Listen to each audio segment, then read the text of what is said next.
If you were watching breakfast yesterday, Mike was here giving us a comprehensive roundup of how grassroots sports are returning post-lockdown. However, on Friday, the Lancashire FA suspended all amateur football until at least January. The county has been placed in Tier 3, that's the highest level of restrictions in England. But this decision has upset many local clubs and groups, as Kevin Fitzpatrick reports. These fields should have been busy this weekend with children and adults playing football. A decision to suspend it, announced just days after players returned, has caused widespread dismay. Miles coaches an under-16 side. Shock, anger, very disappointing. A lot of people want to do it, want to play, we want to get together, and it's just so frustrating to be sprung upon it on a 6 o'clock on a Friday night when they've all trained this week. It just doesn't make any sense to me. Lancashire FA said the move follows lengthy conversations with Public Health, the County Council and police. It says we appreciate the mental health benefits that involvement in football provides. However, the health and survival of everybody is paramount and can't be overlooked. The decision affects all of grassroots football activity in East and Central Lancashire. It's particularly frustrating at this club because the rugby team next door can carry on training. In Blackburn with Darwin, the Director of Public Health says it's due to an increase in the last week of new cases among under-30s. At another club, this under-12s coach says teams are adhering to all COVID-safe rules and there's frustration it's not been deemed enough. It's basically a ball at the feet, doing drills, and contact is kept to a minimum. The parents have to social distance, and we limit the parents to one parent per child. So if they can go to school, why can they not come to a football? Which, for me, physical activity is important for them.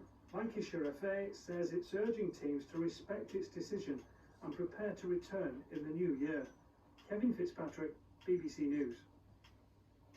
Well, let's speak now to John Clark, who manages the girls' team at Euxton FC. Good morning to you, John. Thanks for joining us.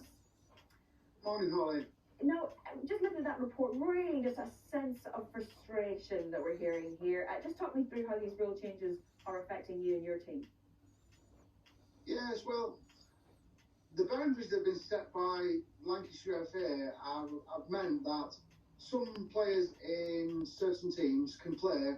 However, if you live across the border in South Bibble, therefore you can't play. And particularly the girls are very frustrated and they want to know why they can't play after they've been told on Tuesday by the government that they can play. And some of these children, they go to that same school where they train, but now they're told that they still have to go to school every day, but can't train or play at the same place where they go to school. So it's very frustrating, and we feel like we've been let down and not consulted. I suppose as well, I mean, we're always talking about trying to get girls engaged with football and keep them engaged. And what's been their reaction? What have they said to you? Well, they want to know why. This is the third time we've had to stand in front of these children and to explain to them they can't play football anymore. And they don't quite grasp it. Earlier on in the pandemic, they quite understood that the whole country was in lockdown and they weren't going to school. But now they're going to school full time, sitting in classrooms with 30 other people, yet they can't go on a football field and enjoy the game. And it's very difficult to recruit girls to football and retain them in the game, and it's quite worrying, really.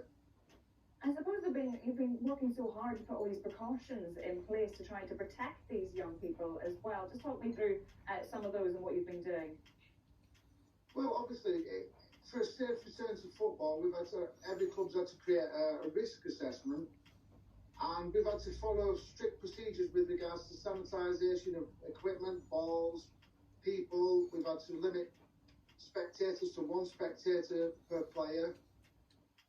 We've actually jumped through hoops and spent months and months creating test and trace systems for the club, along with other clubs across Lancashire and indeed the country.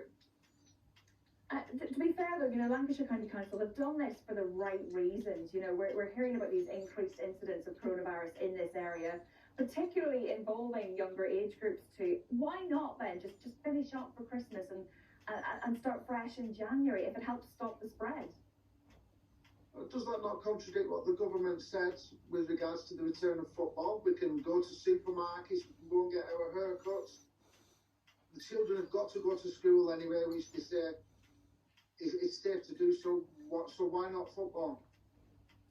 Totally understand that. John Clark, thanks for joining us. Good luck with the rest of the season. Tell your girls to keep their spirits up. Hopefully they'll be back on the pitch very soon. Now, I should say that Lancashire County Council's Director of Public Health did give us a statement on this.